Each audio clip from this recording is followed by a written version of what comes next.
हमारे साथ कार्यक्रम में शामिल हो रहे हैं आनंद लाठी वेल्थ के joint CEO Firoz Aziz sir. Firoz sir, good morning, बहुत बहुत स्वागत है आपका। धन्यवाद हमें समय देने के लिए। सर, बाकी सब तो ठीक है, ये तेल बिगाड़ रहा है खेल। $110 अब तो ठीक ही गया, नीचे आने का नाम ही नहीं लेता। सर, कितनी टेंशन ले, ये बताइए। अ, आनंद जी, बिल्कुल सही फरमाया आपने कि 100 के ऊपर तो टिक ही गया है। और एवरेज प्राइस जैसे मैंने सोची थी, mean for the financial year 85-87 की मीन मीडियन सोची थी, करीबन करीबन वो हो जाएगी होपफुली। क्योंकि हमने क्या किया कि 1973 से 14 इंस्टेंसेस देखे जहां 50% से ज्यादा का इजाफा हुआ है ऑयल प्राइस में।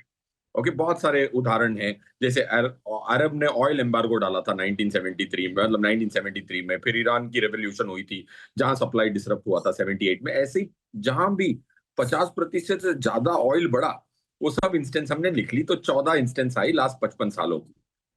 अब उसमें से हमने ये देखा कि भाई, बढ़ी तो बहुत, कभी कभी 200% बढ़ गई, 300% बढ़ गई। अगले एक साल में सबसे लोवेस्ट पॉइंट कौन सा?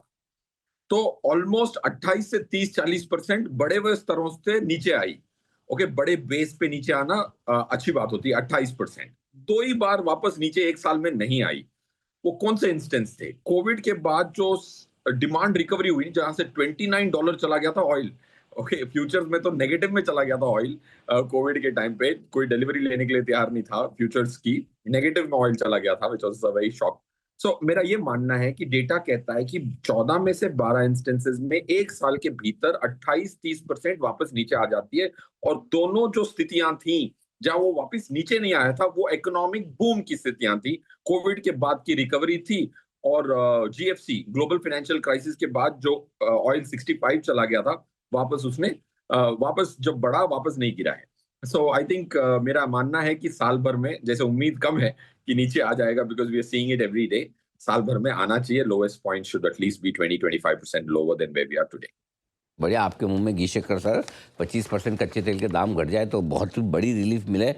लेकिन ऐसी सिचुएशन में ये बताएं सर कि अब कहाँ निवेश करना चाहिए? क्या वाक़ई में वो सेक्टर्स फ़ोकस में रहें जो इवेंचुअली कच्चे तेल के दाम गिरने से जिन्हें फ़ायदा होगा, या फिर चूँकि कच्चे तेल के दाम बढ़े हुए हैं तो सरकार को कुछ न कुछ तो एक्शन लेना होगा? तो कहाँ पैसा लगाना ज़्यादा ठीक है? यस अनिल सर, आज थोड़ा मैं ऑफ बीट रिकमेंडेशन दूंगा थीम्स की, बिकॉज स्थिति लॉन्ग टर्म से भी थोड़ी शॉर्ट टर्म भी देखनी पड़ेगी, क्योंकि ये दोनों ईगो टसल हो गया है, ये खत्म होती दिख नहीं रही है। So I think infra, defence, manufacturing, agriculture पे डोमेस्टिक गवर्नमेंट स्पेंडिंग होने वाली। आप देखिए 11 लाख करोड़ इंफ्रा पे होने वाली है। उसमें जो थीम्स हैं, रोड्स, मेट्रोस, एयरपोर्ट्स, पावर, ये सब बहुत इंपॉर्टेंट रहेंगी। उसके जो सेक्टर्स फायदा लेंगे वो कैपिटल गुड्स हो सकते हैं, पावर हो सकता है, ईपीसी हो सकती है, सीमेंट हो सकता है। These are sectors which you should watch out for. Defence में 1.7 लाख करोड़ का खर्चा होने वाला है। डोमेस्टिक जो प्रोक्योरमेंट्स होंगी, उससे काफी सारे स्टॉक्स हैं। Of course I am not suppose to recommend stocks, but HAL, BEL, kind of Mazagon stock, dock kind of stocks will benefit. Manufacturing में 86,000 करोड़ का खर्चा होने वाला है गवर्नमेंट का। एग्रीकल्चर में ऑलमोस्ट 3.25 लाख करोड़ होने वाला है। तो agri imports, tractors, auto components, ये सब जो है, इसमें एक रेजिलियंसी रहेगी। मेरा ये मानना है for the next 6 months, 1 year, इस फाइनेंशियल ईयर के हिसाब से थीम्स बोल रहा हूँ। जनरली मैं 2-3 साल के हिसाब से बोलता हूँ, बट आई थॉट अभी ऐसी स्थिति में 3-3 साल का ज्ञान देना गलत होगा आपके दर्शकों को। बड़ी वोलेटाइल है और ऐसे में वाक़ई में कभी-कभी थोड़ा शॉर्ट टर्म व्यू। अब आप तो 1 साल को शॉर्ट टर्म व्यू बोल रहे हैं, हमारे यहाँ तो एक शॉर्ट टर्म व्यू मतलब तो आजकल हफ्ते भर बस वैसा हाल है।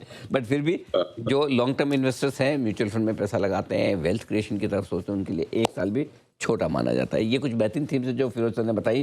Defence, manufacturing, auto component, agriculture से जुड़े हुए ये सेक्टर्स अच्छा कर सकते हैं। अब आइए एक और इंटरेस्टिंग चीज़ जानना चाहता हूँ। गोल्ड पे अब चूंकि सरकार ने अपील की कि भाई मत खरीदो।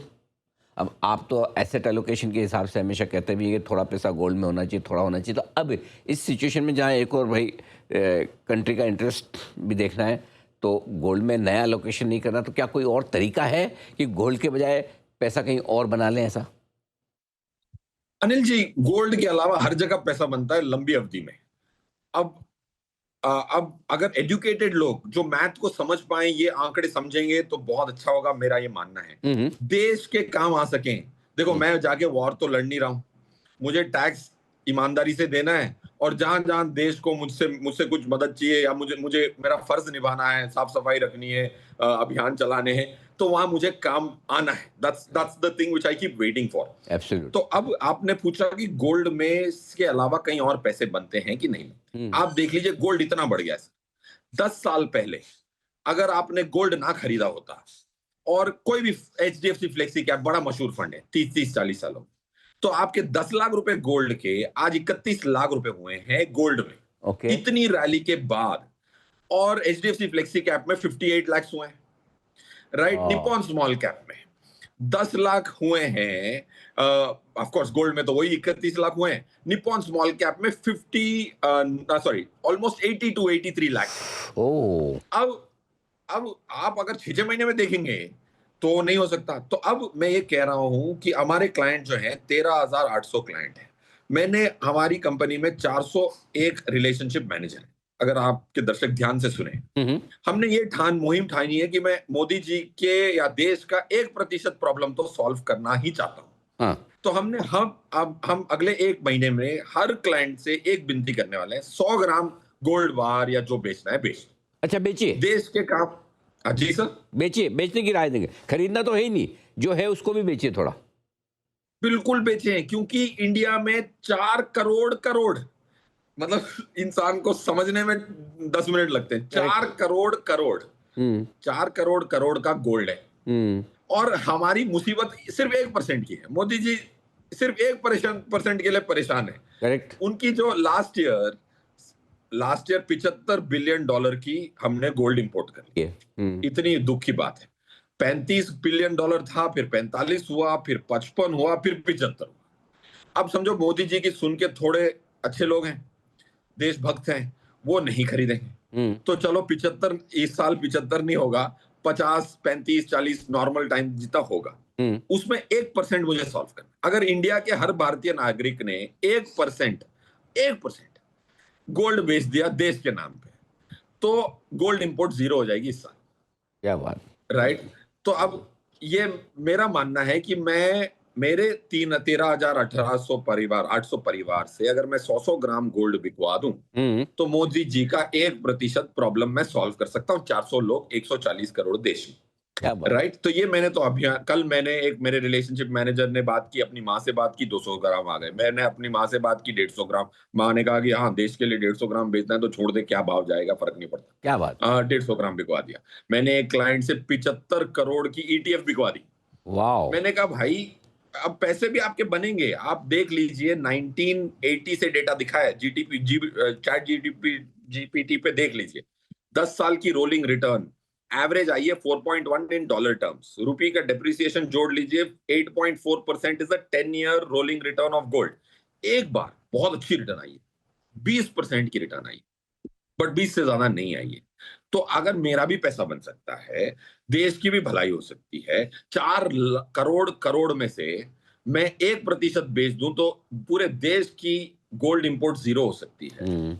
एकमात्र कंपनी आनंद राठी अगर 1% प्रॉब्लम सॉल्व कर सकते हैं, बैंक अगर लॉकर ना देना बंद कर दे गोल्ड स्टोरेज के लिए, एएमसी ईटीएफ में पैसा एक्सेप्ट करना बंद कर दें, करेक्ट। तो भाई मेरा ये मानना है कि हमें देश में काम आना चाहिए। देखो मैं सिर्फ पिक्चरों में जब होता है नेशनल एंथम खड़ा होता हूँ, वो भी देशभक्ति है, पर उससे सिर्फ नहीं होता। हमें मौका ढूंढना पड़ता है देशभक्ति करने का, और इससे अच्छा सबका विन है। तो मैं तो 2.5-3-4 हजार करोड़ का गोल्ड तो बिकवा के रहूंगा, ये मैंने ठान ली है। वंडरफुल, वंडरफुल, क्या बात है यार, मतलब सर आपके लिए स्टैंडिंग ओवेशन है।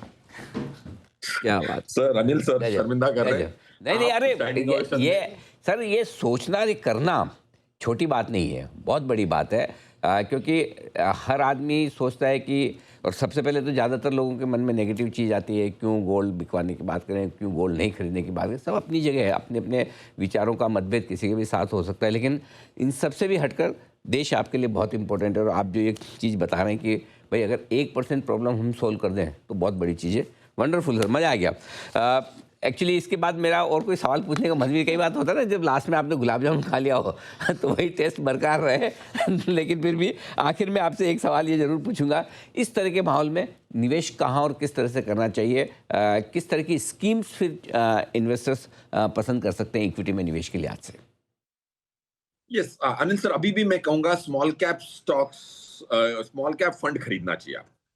क्यों खरीदना चाहिए? क्योंकि जो इंडेक्स की वेट बड़ी दूसरी देश खा रहे हैं ना, हमारे हमारे जो निफ्टी के टॉप 10 स्टॉक्स की 64% की वेट 54 हो गई है, क्योंकि कोरिया ने हमारा पूरा लार्ज कैप इंडेक्स का वेट खा लिया है एमएससीआई स्टैंडर्ड ग्लोबल इंडेक्स में। ताइवान ने खा लिया है। तो जब वो रिवर्स होगी तब जाके लार्ज कैप में ज्यादा पैसा बनेगा। अभी जो 22% लास्ट 6 साल में, आज भी इतना हम एफआई को बेचारों को कोसते हैं, आज भी small cap NSC small cap 250 में उनकी फ्री फ्लोट की ओनरशिप 22% है। 6 साल पहले भी 22%। लार्ज कैप में 42% थी, आज 36% ऑफ द ओनरशिप है। तो उन्होंने इंडिया नहीं बेचा है, स्मॉल कैप रखा है इतने सालों से। सो मेरी ये विनती होगी कि आप please small cap mid cap से इतना ना घबराएं, फ्लेक्सी कैप मल्टी कैप खरीदें, उसमें स्मॉल कैप की मात्रा आ जाएगी फंड मैनेजर के दिमाग से और उसकी सद्बुद्धि से। So I think that's what I think one should do. But इसके बाद मैं एक विनती जरूर करूंगा अनिल सर, अगर आपने अभियान चलाया ना, आप सबसे मशहूर है। आज मैं जब एयरपोर्टों में जाता हूं तो आप अनिल सर के साथ आते हैं, अनिल सर के साथ आते हैं, ये कहते हैं, ये नहीं कहते तो फिरोज अजीज है। मैं बड़ा खुश होता हूं कि वो कहते हैं अनिल सर के साथ आते हैं। मैं कहता हूं भाई मेरे भी गुरु हैं, मैं भी फैन हूं उनका, right? Nobody tells me that तू फिरोज अजीज है, अनिल सर के साथ आते हैं ना आप, आपकी शक्ल देखी हुई है। सो यू आर वेरी मशहूर। तो अब मेरी ये विनती है सर, अगर आपने एक अभियान चलाया, मैं तो चला रहा हूँ, क्लाइंटों को बोल रहा हूँ कि आप बेचो और मुझे एक एविडेंस दो। अच्छा, हम सबको कलेक्ट करके लास्ट में मोदी जी के पास विनतियां करेंगे, कहीं ना कहीं से पहुंच जाए और वो एक बार तथास्तु बोले तो सबकी प्रोत्साहन हो जाएगी। If financial services industry decides, if it decides and the दिग्गज decide, India can import zero gold for the next 2-3 years very easily. So Anil sir ने अगर ये अभियान चलाया तो दर्शक अगर अनिल सर को एविडेंस देने लग जाएंगे ना कि मैंने अपना 10-20 ग्राम बेच दिया देशभक्ति में, तो बहुत बड़ा अभियान हो जाएगा। आपकी नजर में आ जाए तो मैं ये सोच रहा हूँ, आप मेरे 13,800 परिवार जरूर आपके पास वो एविडेंस भेजेंगे। थैंक यू, ये मैं इंश्योर करूंगा। नहीं बिल्कुल सर, डन, आपने कह दिया। और ये वाकई में एक नोबल कॉज है। किसी पर कोई ज़बरदस्ती तो है नहीं, जिसका मन करे और जिसे लगे कि हाँ ये सेंसिबल है, हमारे देश की समस्या इससे कम हो सकती है, 1-2 साल में जब सिचुएशन ठीक हो जाए फिर खरीदने का मन करे खरीद लीजिएगा, कहाँ जाने वाला है, कोई दिक्कत वाली बात नहीं है। लेकिन हाँ, एक बार ये ज़रूर करके देखना चाहिए। और आपने कहा है तो सर बिल्कुल इस मुहिम को हम आगे बढ़ाते हैं और आपके साथ साथ हम भी कुछ न कुछ कंट्रीब्यूशन देश के लिए करने की कोशिश करेंगे। फिरोज सर, मज़ा आ गया आज आपसे बात करके, बिल्कुल अलग तरीके से भी बात हुई, अलग अंदाज में भी बात हुई है और वाकई में कुछ रोज़ वाले मार्केट से हटकर भी बात हुई। और मोर पावर टू यू, और आप इसी तरह से देश के लिए और अच्छा काम करते रहें, अच्छा सोचें, अच्छा करें। मेरी शुभकामनाएं और कॉम्प्लीमेंट्स आपको है sir. Thank you so much sir. Thank you Anil sir.